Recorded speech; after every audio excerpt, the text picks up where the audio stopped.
बयनिबो गोजोननायखौ बावहोग्रोबाय।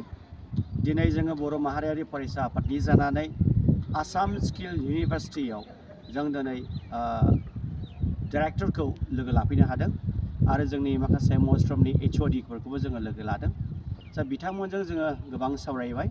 जोंनि सावरायनाय आरो दिनै बेयाव फैनायनि मेन उद्देश्यआनो जाहैबाय जोङो माखासे आनएमप्लयड युथ्स जोंनि बड'लेण्ड ओनसोलनि आनएमप्लयड युथ्सफोरखौ जों आसाम स्किल इउनिभारसिटिनि गेजेरजों जों शर्ट टार्म ट्रेनिं प्रग्राम होनायनि माखासे डिसिसनखौ जोङो लादों आरो प्लान पलिसिखौ जों बर' माहारियारि फरायसा आफादा लागासिनो दङ।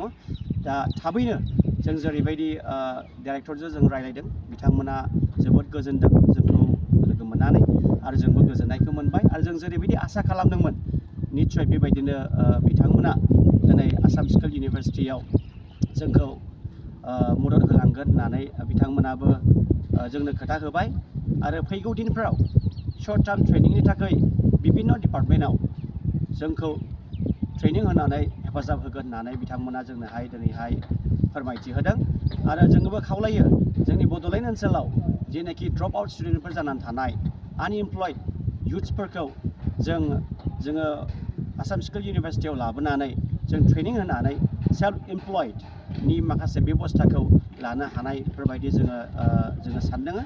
दा बेनिखायनो नैबे माखासे उद्देश्यखौ लानानै जों आसाम स्किल इउनिभारसिटियाव जों दिनैहाय सावरायफैदों।